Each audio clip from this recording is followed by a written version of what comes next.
만약 여러분들이 세상을 거꾸로 볼 수 있다면 여러분들 눈에 이 세상은 어떻게 보일까요? 우리가 세상을 좀 이렇게 거꾸로 볼 수 있다면 세상은 우리의 눈에 어떻게 비추게 될까요? 예컨대 사람이 이렇게 앞으로 걷지 않고 만약에 뒤로 걷는다면 어떤 일이 일어날까요? 가끔 운동을 하시는 분들을 이렇게 보면 거꾸로 걷는 분이 계시더라고요. 요새는 산도 등산을 거꾸로 올라가는 분들이 계시대요. 얘기를 들어보니까 그게 먼저 건강에 좋다고 이렇게 거꾸로 걷고 이제 그러신다는데 우리 이렇게 거꾸로 그렇게 걸어본 경험 있으신가요? 쉽지 않죠. 이게 자연스러운 게 아닙니다. 어떻게 뒤로 걷는다는 것이 이게 자연스럽겠어요? 앞으로 걸어야지 이게 일상적인 거 자연스러운 건데 쉽지 않죠. 재밌는 상상을 좀 해봤습니다. 치마는 보통 여성들이 입잖아요. 근데 만약에 치마를 남자가 입는다면 그쵸? 이게 좀 아무래도 좀 우스울 수밖에 없죠. 일반적이지 않은 일이기 때문에 남자가 치마를 입는다는 거 좀 상상이 잘 안 됩니다. 영국의 북쪽 지방의 스코틀랜드 사람들은 전통적으로 치마를 입는 게 있어요. 킬트라고 부르는 거예요. 이렇게 체크 무늬가 된 천으로 남자 무릎까지 내려오는 치마를 만들어서 입지요. 이제 킬트라고 부릅니다. 전통 의상, 뭐 그 나라 사람의 전통 의상이니까 뭐 그런 대로 봐줄 수 있어요. 그건 뭐 그 사람들의 문화이니까. 또 그 사람들이 그 킬트를 입어도 그 흉하게 맨다리로 입지 않고 꼭 이렇게 그 뭐죠? 그 스타킹이라고 그래야 되나? 긴 양말이라고 해야 되나? 무릎을 보통 가려요. 그렇기 때문에 그렇게 흉해 보이지 않아요. 그런데 무릎도 안 가리고 그 입으면 아무래도 좀 어색하게 보일 수밖에 없습니다. 평상시에 남자가 치마를 입고 산다는 건 별로 일반적이고 자연스럽지 않지요. 요새 유사한 게 하나 있어요. 요새 그 냉장고 바지라는 게 있더라고요. 끄떡끄떡 하시는 분들은 아시는 거야. 입어보셨거나 집에 다 있으시거나 그런 것 같아요. 이제 그 천이 뭔지 모르겠지만 그 천으로 바지나 옷을 입으면 시원한 느낌을 준다고 그래서 냉장고 바지라고 이제 불린답니다. 몇 주 전에 미얀마 비전 트립을 갔다 왔잖아요.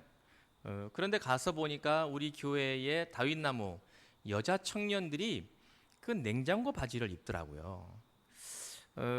그런데 저는 그 우리 청년들이 냉장고 바지 입은 게 그렇게 자연스럽게 보이지 않더라고요. 또 산부 예배 때 이 말을 하면 우리 청년들이 또 혹시 마음에 어떨런지 모르겠지만 그 냉장고 바지가 꼭 몸빼 바지처럼 생겼습니다. 그렇죠. 꼭 그렇게 생겼어요. 그 몸빼 바지는 우리 어르신들에게 굉장히 숭고한 말씀인데 보통 이제 할머니들이 시골에서 뭐 밤매러 가고 일하기 편하기 위해서 그냥 입는 바지가 바로 그것이지요.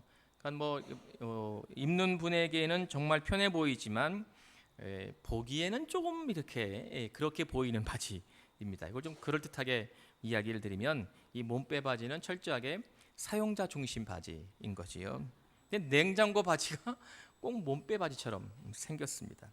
근데 젊은 청년들이 여자 청년들이 한참 그 패션에 그 감각적으로 옷을 입을 나이잖아요. 예쁜 옷, 예쁜 바지, 뭐 예쁜 치마, 뭐 이렇게 입어야 될 그 젊은 세대들이 보통 이제 할머님들이 이렇게 편하게 입는 몸빼 바지 모양의 냉장고 바지를 입고 있는 게 그렇게 별로 이렇게 자연스러워 보이지 않더라고요. 또 뭐 냉장고 바지는 색깔도 안 예뻐요. 다 뭐 검정색이고 뭐 회색이고 뭐 그렇더라고요.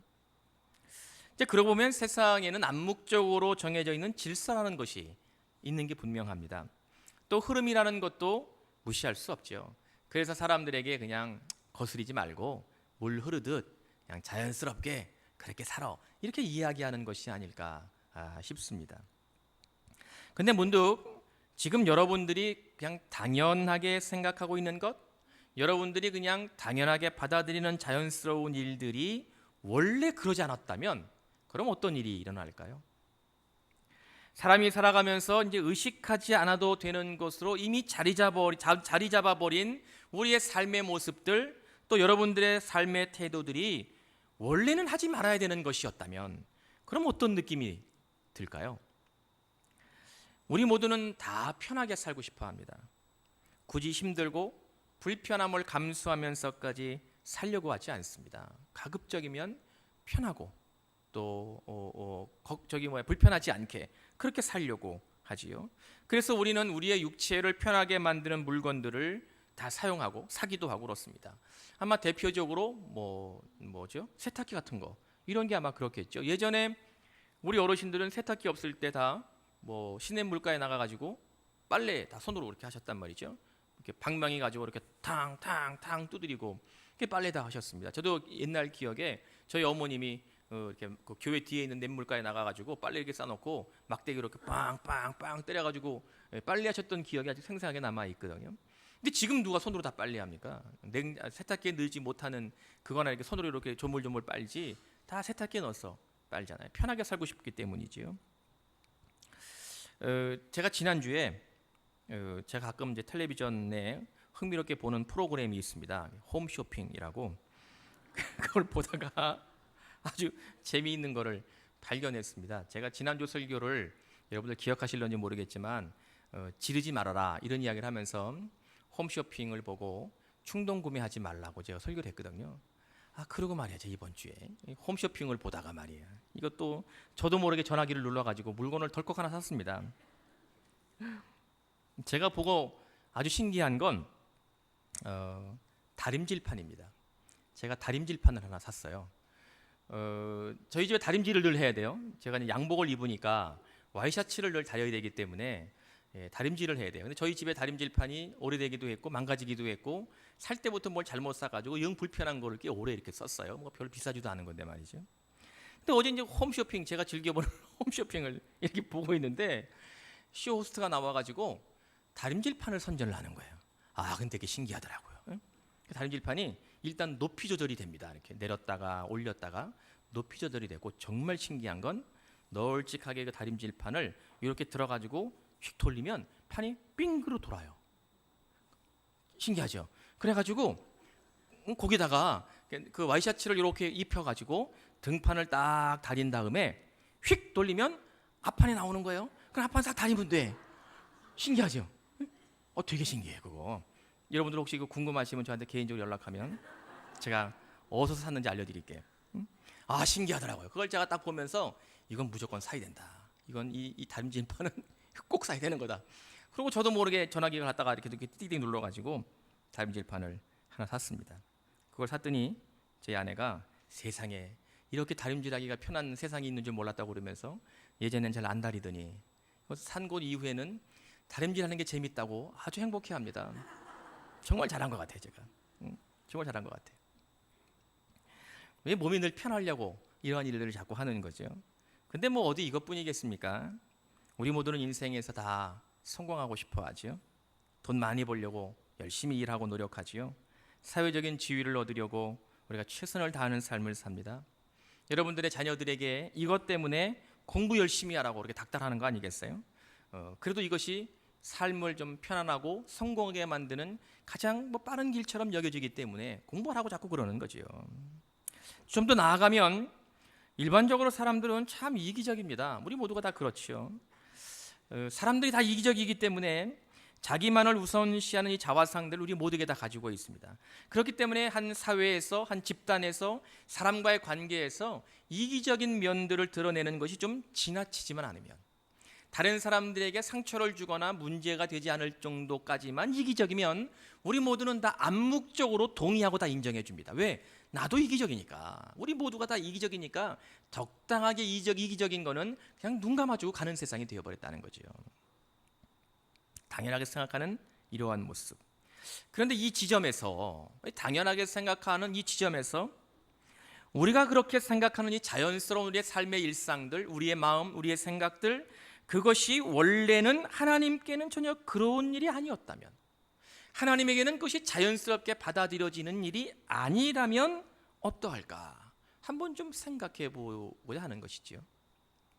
그래도 우리가 신앙을 가지고 있는 주의 자녀들인데 우리의 일상적인 모습이 하나님께는 전혀 그렇지 않을 수 있다는 것을 한번 시도하고 도전해 보면 우리의 삶의 모습에 보이지 않았던 전혀 좀 다른 모습들이 이제 비추기 시작합니다. 나타나게 된다는 거지요. 새롭게 보이는 그것은 우리에게 일반적인 것도 아니고요, 자연스러워 보이지도 않은 것입니다. 오히려 좀 불편하고 마음에 들지 않는 모습들입니다. 왜냐하면 그건 우리들에게 자연스러운 일이 아니라 하나님에게 자연스러운 일이기 때문이죠. 하나님께서 보실 때 자연스럽고 일상적인 것이 꼭 우리에게, 여러분들에게도 그렇지 않다는 것을 알게 된다는 겁니다. 사람들이 그렇게 원하는 것, 여러분들이 누리고자 하는 것, 우리 모두가 그렇게 소유하고자 하는 것은 원래 하나님이 인간을 만드실 때 우리 안에 심겨놓으신 그분의 형상, 그분의 성품이 아니기 때문입니다. 그러니까 여러분들이 좋아하는 것, 우리가 기뻐하는 것, 우리가 즐겨하는 것, 그래서 우리의 일상이 되고 자연스러운 된 것, 그것은 하나님에게는 몹시 힘들고 불편한 것으로 여겨진다는 것이지요. 하나님께서 저와 여러분들의 일상을 보실 때 마음이 좋으실리 만무한 것들을 우리는 일상의 것들로 생각하며 살아가게 되었다는 겁니다. 주님은 오늘의 말씀을 통해서 이것을 우리에게 전하려고 하십니다. 하나님의 뜻이 무엇인지를 생각하며 살 것을 말씀하고 있습니다. 원래 하나님이 우리에게 지어주셨던 형상, 타락 이전의 모습으로 되돌아올 것을 권면하고 계시는 거지요. 저는 여러분들과 함께 이러한 주님의 음성에 귀를 기울이려고 합니다. 주께서 들려주시는 말씀에 집중하며 우리가 회복되어야 될 것이 무엇인지, 그리고 그것을 회복되기 위하여 믿음으로 결단하는 은혜가 있기를 간절히 기원합니다. 주님은 제자들에게 자신이 가셔야 될 길에 관하여 분명하게 말씀을 하셨습니다.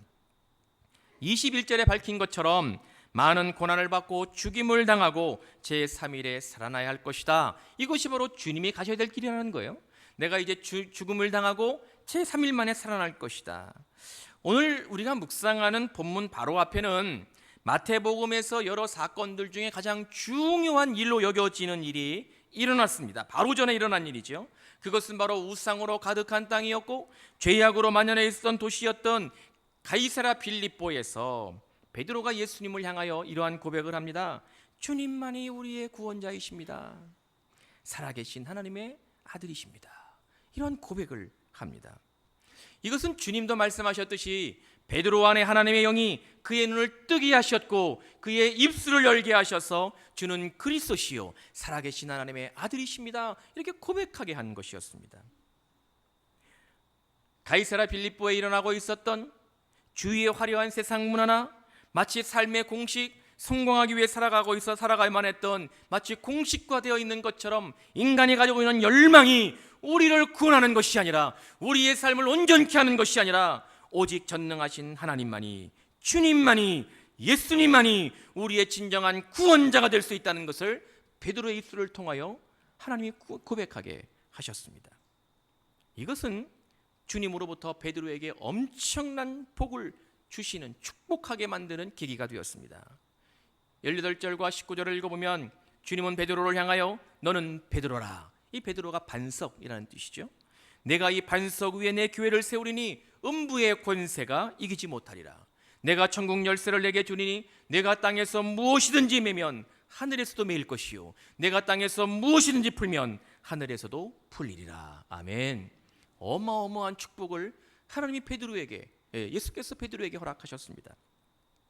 베드로에게 주어진 이 놀라운 은혜는 그로 하여금 더 크고 더 높은 곳을 향하여 갈 수 있는 밑거름이 될 것처럼 보이기 시작했습니다.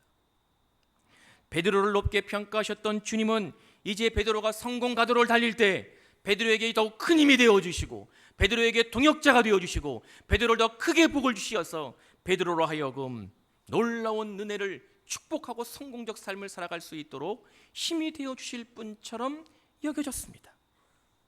그런데 웬걸 그 사건이 일어나고 바로 직후에 한껏 마음이 가슴이 부풀어 올랐을 베드로에게 주님은 찬물을 확 던져버리십니다. 바로 그것은 이제 내가 예루살렘에 들어가면 고난을 받고 죽을 것이다 말씀하셨기 때문이죠. 말씀을 좀 편하게 읽고 싶어 하는 우리들, 하나님의 음성을 좀 평범하게 듣기를 원하는 여러분들, 주님의 말씀이 우리에게 좀 일반적으로 기록된 것으로 여겨지기를 바라는 우리 모두, 이 땅의 성도들은 이러한 주님의 말씀은 아주 껄끄럽기 그지없습니다. 물론 베드로도 다르지 않았습니다. 베드로가 보여주었던 성품, 좀 다혈적인 성품처럼 22절을 보면 베드로는 강력하게 주님을 향하여 주님, 그럴 수 없습니다. 주님이 그렇게 가는 길을 결코 내가 묵인하지 않겠습니다. 그렇게 주님을 내버려 두지 않겠습니다. 자신의 의지를 아주 강하게 표명했습니다. 세상에 어느 제자가 자기 선생이 죽으러 가겠다는데 그거를 눈뜨고 방관할 제자가 어디 있겠어요? 베드로가 뭐 당연한 말을 한 거죠. 주님, 그럴 수 없습니다. 무슨 말을 하는 겁니까? 죽으시다니요. 내가 그걸 내버려 두지 않겠습니다. 그걸 얘기한 것이죠. 그럼에도 이러한 베드로의 반응에 관하여 주님은 정색을 하시면서 베드로를 주께서 가시는 길을 막아서는 사탄이라고 부르셨습니다. 내가 가는 길을 네가 막아서는 사탄이라고 말씀하셨다는 거죠. 그리고 이어서 내가 하나님의 일을 생각하지 아니하고 도리어 사람의 일을 생각하는도다. 엄하게 책망하셨습니다. 이 부분에서 우리는 깊은 고민에 빠지게 되는 것입니다. 도대체 무엇이 옳은 것인가? 베드로가 무엇을 잘못한 것인가? 왜 주님은 그토록 과민하셨던 것일까?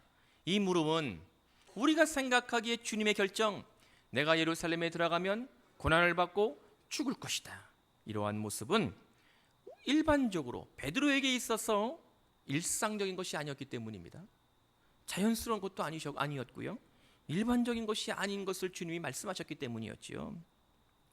동시에 우리의 입장에서는 그것이 일상적이 보이지도 않고 부자연스러운 주님의 결정인 것처럼 느껴지고 특별해 보이는 것이지만 하나님에게는 그야말로 주님의 결정은 일상적인 것이고 자연스러운 것이며 일반적인 것이었다는 것을 깨달아야 된다는 것이지요.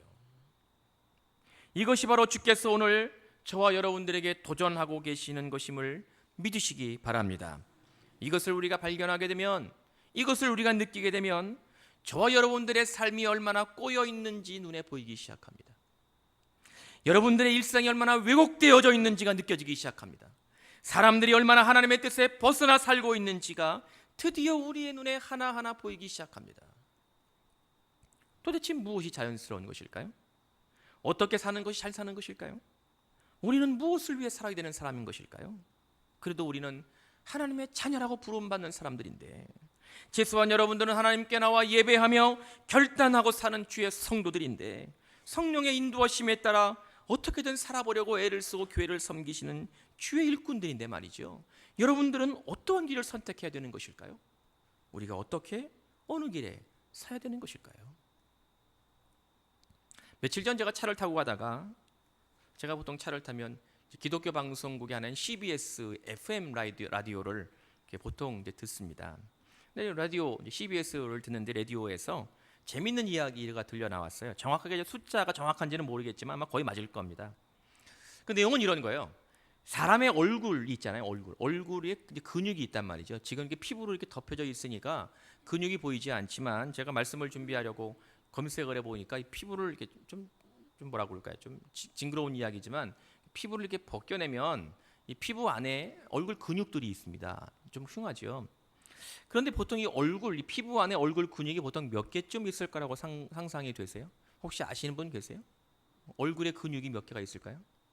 저도 한 번도 생각해 본 일이 아니었기 때문에 86개가 있답니다. 얼굴 근육을 이루고 있는 근육의 숫자가 86개가 있다는 거예요. 얼굴 근육이. 그런데 사람이 86개의 얼굴 근육을 가지고 얼굴을 찡그리면 몇 개의 근육을 써야 되냐면 72개의 근육을 써야지만 얼굴이 찡그러진답니다. 그러니까 대략 85%의 근육을 써야지 얼굴이 찡그러진다는 거예요. 그에 비해서 환하게 웃으면, 웃을 때 사용하는 근육은 겨우 14개만 쓰면 얼굴을 환하게 웃는다는 거예요. 아, 재밌지요? 신기하잖아요? 응? 그러니까 얼굴을 찡그리려면 자신의 얼굴 근육 85%를 움직여야 가능한 일이라는 거예요. 얼굴을 찡그린다는 건. 그에 비해서 웃으려면 14개만 쓰면 활짝 쉽게 웃을 수 있다는 거예요. 여러분들의 얼굴 근육을 쓰시는데 어디에 좀 익숙해 있으신가요? 저 보지 마시고 옆에 분들께 보세요. 옆에 분들 보시면 딱 나옵니다. 아, 저분은 지금 85%의 근육을 쓰고 있구나. 아이고, 저분은 14개만 쓰고 계시네. 이런 분들 계시잖아요. 어디에 익숙하신가요? 제가 이걸 듣고 가만히 생각해 보니까 여러분들 86개 중에 85%의 근육을 쓰려면 에너지도 써야 되고 의도적으로 근육을 움직이게 되는 거예요.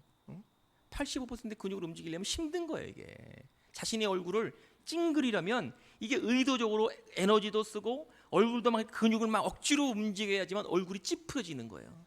그런데 우리가 이걸 힘들다고 생각하지 않아요. 얼굴 찌푸리면서 힘들다고 생각하세요? 자연스럽다고 생각한단 말이죠. 우리가 다. 이게 자연스러운 거예요. 이게 자연스러운 거예요. 하나님은 우리에게 좀 환하게 웃고 살라고 14개만 쓰면 그냥 쉽게 웃을 수 있도록 만들어 주셨는데 환하게 웃는 건 잘 안 하고 억지로 85%의 72개의 근육을 막 억지로 써가지고 인상 웃으면서 내가 얼굴 근육 쓴다고 피곤하다고 생각하는 사람 아무도 없어요. 찌푸리다고 내가 에너지 소비했다고 생각하는 사람 아무도 없어요. 자연스러운 게 된 거지 우리에게. 찌푸리고 살아가는 것이 아주 일상이 되어버린 거예요 우리들에게. 아, 찌푸리지 말라니까 왜 잘 보고 저를 보고 찌푸리고 계세요? 좀 웃으세요. 이렇게 활짝 좀 웃으세요. 활짝 웃으세요. 우리가 하나님의 뜻에 멀리 떨어져 살면서 너무 자연스럽게 생각하고 살고 있다는 거예요. 우리가 하나님의 일을 생각한다는 것은 무엇일까요? 주님이 말씀하신 거 오늘 본문의 말씀을 다 묵상할 수 없지만 한 2가지 정도만 좀 나누려고 하는 겁니다. 주님은 제자들을 향해서 자기를 부인하고 자기 십자가를 지고 나를 따를 것이니라 이렇게 말씀하셨습니다. 이게 하나님의 일을 생각하는 사람의 모습이라는 거죠. 자기를 부인한다는 것은 어떤 것일까요? 나를 부인한다는 것이 무엇일까요? 아마 나를 부인한다는 것, 자기를 부인한다는 건 오늘의 말씀의 맥락을 따라 설명을 드리면 지금까지 여러분들의 일상, 여러분들의 삶에 자연스럽고 당연하고 그래야만 한다고 생각하는 것들에 대하여서 No, 아니요 라고 말하는 것이지 않을까요? 그게 자기를 부인하는 것일 겁니다. 저는 오늘의 말씀을 묵상하면서 아니 주님이 뭐 이렇게 과하게 이야기를 하셨나? 좀 지나칠 정도로 이야기하신 것이 아닐까? 아니 자기를 부인한다는 것은 내 삶의 존재의 기반을 부인한다는 것인데 요즘 주님 너무 지나친 요청 아니신가요? 어떻게 나의 삶의 존재 기반, 내가 그동안 자연스럽게 일상적인 것 그렇게 당연하게 받아들이는 것을 부인하라고 이야기하십니까? 이게 가능한 일이긴 합니까? 아니 하나님이거나 하나님의 아들이신 주님에게만 해당되는 일이지 평범한 나에게 그것이 어떻게 가능한 것이겠습니까? 이렇게 묻게 된다는 것이죠. 내가 없는데 실상 나에게 주어지는 것들이 무슨 의미가 있겠어요? 내가 없으면 아무것도 나에게 유익한 것이 없는 거죠. 내가 유익하지 않으면 다른 사람의 유익이 도대체 나와 무슨 관계가 있습니까? 내가 먼저 유익해야지만 다른 사람의 유익한 것도 의미가 있는 것이죠. 나에게 아무런 유익이 없는데 다른 사람의 유익이 무슨 나에게 도움이 되고 관련이 있고 뭔가 있겠어요? 아무런 게 없는 거잖아요. 그런데도 주님은 우리에게 자기를 부인하라.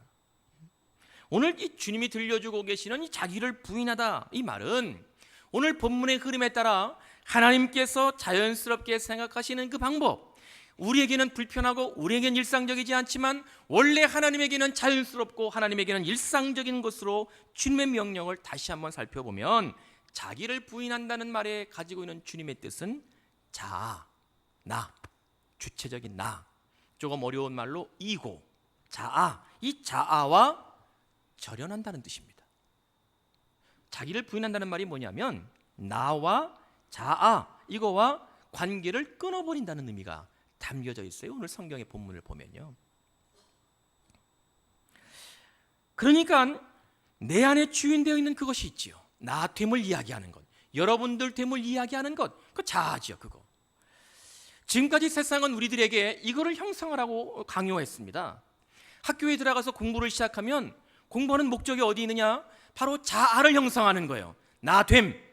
그래서 우리의 삶을 주체적으로, 주관적으로 주인되어서 내가 결정하고 그렇게 살아가도록 우리를 훈련시킵니다. 그러니까 우리가 그동안 학교에서나 사회에서나 또 세상 사람들이 이 사회 질서가 우리로 하여금 자아를 형성하고 자아를 발견해서 자연스럽게 주체적으로 삶을 살아가도록 그렇게 우리를 훈련해 왔습니다. 그리고 익숙해져 있는 거죠.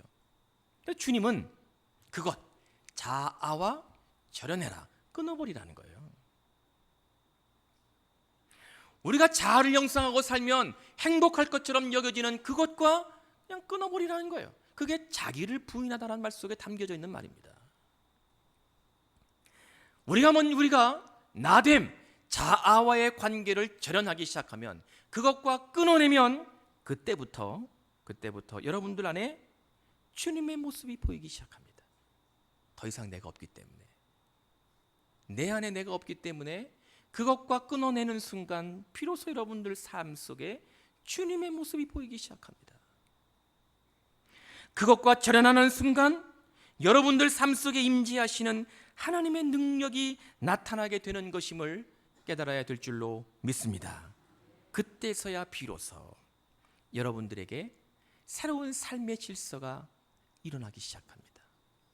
하나님에게도 자연스럽고 나에게 새로운 삶의 질서가 형성되기 시작하는 거죠.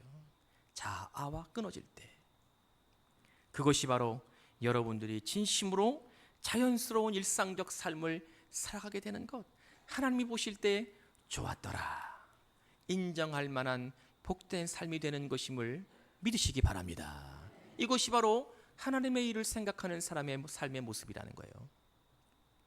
다른 하나는 십자가를 진다는 것이죠. 십자가를 진다는 것. 이 십자가를 진다는 것은 여러분들에게 하나님이 맡기신 역할에 충실해야 된다는 것입니다. 사명을 진다는 것이지요. 자기 십자가라는 말을 우리가 그냥 탁 들으면 좀 암울한 죽음의 그림자가 자꾸 생각납니다. 여러분들은 어떠신지 모르겠지만 도저히 나는 할 수 없는 것이어서 피하고 싶고 도망치고 싶은 것, 그 십자가지요. 그럼에도 불구하고 도망갈 수도 없고 피할 수도 없어서 이러지도 못하고 저러지도 못하고 아주 애매한 영적 혼란을 일으키는 주범이 바로 십자가입니다. 그렇지 않으신가요, 여러분들에게? 주님의 말씀이어서, 하나님의 명령이어서 그 십자가를 지기는 해야 되겠는데, 주님이 그 십자가 지라고 그러시니까 그 십자가를 지기는 해야 될 것 같은데, 아무리 생각해 봐도, 나의 삶의 형편을 봐도, 나의 삶의 상황을 돌이켜 봐도 도무지 그 십자가를 질 수는 없고, 지기는 해야 되겠고, 그거를 질 수는 없고, 그래서 우리 모두에게 엄청난 죄책감만 갖게 만드는 것이 십자가입니다.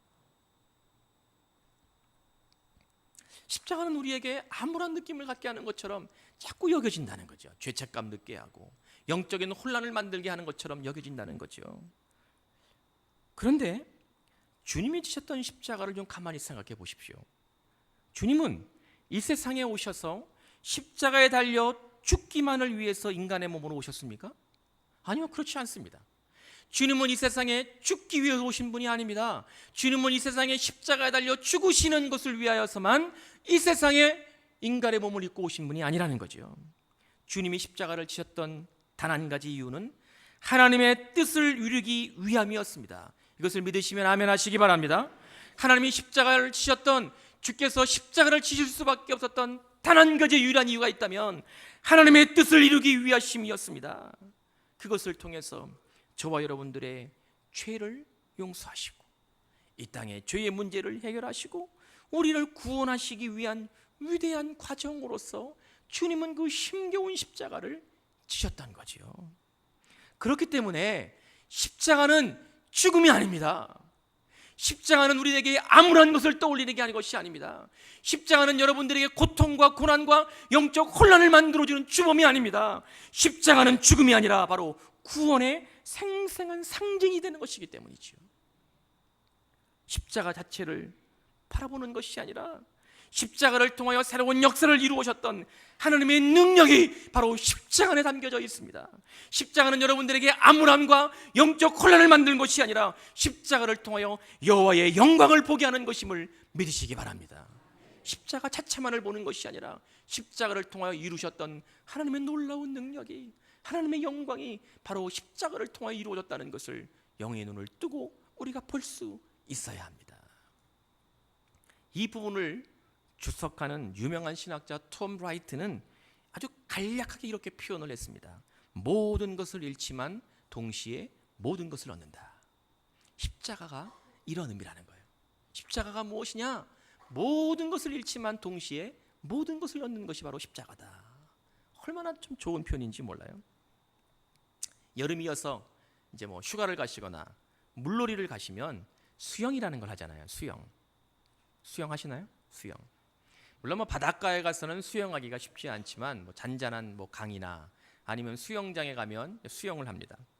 그런데 수영을 하려면 반드시 발바닥을 땅으로부터, 수영장 발바닥이든 강 바닥으로부터 내 발을 이렇게 떼어내야지만 수영이라는 걸 할 수 있는 겁니다. 바닥에 발을 딛고서는 결코 수영을 할 수 없습니다. 다시 말하면 생명을 얻기 위해서는 생명을 버릴 각오를 하고 발을 떼어야지만 수영이라는 것이 가능해진다는 것이지요. 물이 깊어지는데도 계속 발을 바닥에 딛고 있다가는 결국은 빠져 죽습니다. 물이 깊어져서 더 이상 갈 수 없을 상태가 되면 두 가지 중에 하나를 선택해야 됩니다. 발을 떼어서 몸을 움직여 수영을 하거나 아니면 빠져 죽거나. 두 가지 길밖에 없는 거예요. 하나를 선택해야 되는 거지요. 바닥에 발을 딛고 걸어갈 때는 우리가 안전하다고 느끼지요. 점점 깊이 들어가서 도저히 이제 바닥에 발을 디딜 수 없는 상태가 되면 그때 수영하기 위해서 우리의 생명을 걸고 발을 바닥으로부터 떼어내야 됩니다. 그래야 살 수 있는 거죠. 십자가를 진다는 것은 이와 같지 않을까 싶습니다. 십자가를 진다는 것은 쉬운 일이 아닙니다. 쉬운 일이라고 누가도 얘기하지 않습니다. 사명을 짊어진다는 것은 여러분들의 삶의 가장 고통스러운 결정일 수 있습니다. 그러나 내가 내 십자가를 지기로 결단할 때 바로 그 순간 주님의 영광이 여러분들의 영광이 되는 것임을 믿으시기 바랍니다. 그 순간 하나님께서 여러분들에게 은혜와 복을 주실 것임을 믿으시기 바랍니다. 이것은 여러분들에게 부담스럽고 십자가를 진다는 것은 여러분들에게 하기 싫은 일이고 사명을 진다는 것은 여러분들이 피하고 싶은 이것이 우리에게는 자연스러운 일이 아니지만 십자가를 진다는 것은 하나님에게 지극히 당연한 것이고 하나님의 입장에서 보면 마땅히 따라야 될 주님의 길이라는 것을 깨달을 수 있기를 축원합니다. 말씀을 묵상하다가 우연히 한 글을 보게 됐습니다. 경기도 구리에서 목회하시는 양민철 목사님의 글입니다. 이걸 여러분들에게 소개하려고 그래요. 이게 목사님이 쓰신 글이기 때문에 여러분들에게는 어떻게 들릴런지 모르겠지만 그냥 너그럽게 마음을 넓게 여기시고 이 글을 좀 함께 좀 나누었으면 합니다. 목사의 글이에요. 혼자 쓰신 글이에요. 목사에게는 상처 따위는 없다. 목사는 아프지 않다. 목사는 행복하다. 그리고 강하다. 심한 말을 들어도 아무렇지 않다. 몸이 아파 수술을 해도 목사라서 괜찮다. 교인들이 안부를 묻지 않아도 목사라서 서운하지 않다. 목사라면 그 정도는 되어야 된다. 그게 목사다. 선배들이 그렇게 가르쳤다. 교인들도 그래야 한다고 늘 상기시켜준다. 그래서 목사 얼굴에는 늘 미소가 있다. 하지만 등에 깊이 박힌 크고 작은 못들은 어찌 그리 많은지 아주 드물게 정말 아주 드물게 등 뒤를 봐주는 이를 만나면 그간 꾹 눌고 눌러 참았던 서름이 한순간에 일어난다. 물론 그 감정 또한 쉽게 누를 수 있다. 늘 그래왔기 때문이다. 너무 부족한 것을 알지만 늘 미안한 마음으로 살지만 목사도 연약한 사람이라는 것을 이것만 알아줘도 위로가 된다. 설교를 준비하기 위해서 우연히 읽게 된 이 글은 양민철 목사님이 누구신지 잘 모르겠어요. 우리 감리교 목사님인지 아닌지도 확실하지 않아요. 저는 이 글을 읽으면서 무엇이 제 눈에 딱 들어왔냐면 연약함, 목사로서의 연약함, 이것이 눈에 들어왔습니다. 목사뿐만이 아니라 우리 모두는 연약한 모습들을 다 가지고 있습니다. 연약하지 않은 사람이 어디 있겠어요? 그런데 우리가 연약함에도 불구하고 목사인 저도 여러분들도 하나님으로부터 부름받았습니다. 하나님이 여러분들을 부르셨습니다. 다 연약함에도 불구하고. 그리고 어떠한 형태로든지 여러분들에게 사명을 다 맡기셨습니다. 목사로서의 사명, 장로님으로서, 권사님으로서, 집사님으로서, 교회 여러 가지 일꾼으로서의 사명을 여러분들에게 하나님이 다 맡기셨습니다. 그것은 우리의 연약함보다 하나님의 사랑이 훨씬 더 크기 때문에 우리가 연약함에도 불구하고 우리는 하나님으로부터 사명을 짊어진 사람들이 되었다는 것이죠. 만약 우리 모두가 가지고 있는 어쩔 수 없는 인간됨, 연약함, 이 죄성이 기준되어서 하나님이 죄를 기준 삼아서, 연약한 정도를 기준 삼아서 사랑할 사람과 사랑하지 않을 사람을 구분해내신다면, 그래서 죄를 짓지 않은 사람은 하나님이 사랑하시고 죄를 지은 사람은 하나님이 사랑하지 않으신다면, 죄를 덜 지은 사람은 하나님이 더 사랑해 주시고 죄를 많이 짓거나 죄 속에 빠져 헤어나오지 못하는 사람은 사랑을 거의 하지 아니하신다면, 그것이 어떻게 하나님의 사랑일 수 있겠냐 하는 것이죠. 하나님은 여러분들의 연약함의 정도에 따라서 사랑할런지 사랑 안 할런지를 결정하시는 분이 아니라, 하나님은 사랑 그 자체이시기 때문에 오직 하나님만이 사랑이 기준되으셔서 하나님은 사랑으로 기준 삼으신 분이기 때문에 여러분들을 사랑하시는 줄로 믿으시기 바랍니다. 우리가 연약하더라도 하나님은 사랑이시기 때문에 우리에게 찾아오셔서 사랑으로 존재하신 하나님이 여러분들을 만나주시고 여러분들을 위로하시고 여러분들의 연약함이 아무리 클지라도 여러분들에게 위로하시고 세임 주시고 능력이 되어주시고 은혜를 베푸시는 분, 여러분들에게 복 주시는 분이심을 믿으시기 바랍니다. 이런 하나님의 놀라운 사랑이, 감당할 수 없는, 주체할 수 없는 하나님의 크고 놀라운 사랑이 여러분들 스스로 자기를 부인하게 만드는 거지요. 이런 하나님의 엄청난 사랑이 여러분들로 하여금 기꺼이 여러분들의 사명의 십자가를 지게 만드는 겁니다. 이러한 하나님의 사랑으로 사명의 십자가를 지고 자신을 부인하면서 하나님의 일을 생각하고 하나님의 일을 따라 살아가는 저와 여러분, 우리의 성광의 모든 성도들 되실 수 있기를 간절히 축원합니다. 축원합니다. 기도하겠습니다. 전능하신 하나님, 오늘 우리에게 선포하신 주님의 말씀이 우리의 삶에서 아주 구체적으로 실제가 되어 드러나게 하시고 이 땅을 살아가며 하나님의 사랑으로 나를 부인하고 자기 십자가를 지고 살아가며 하나님의 일을 생각하는 주의 백성들, 우리의 성광의 성도들 되게 하여 주옵소서. 예수님의 이름으로 기도하옵나이다. 아멘.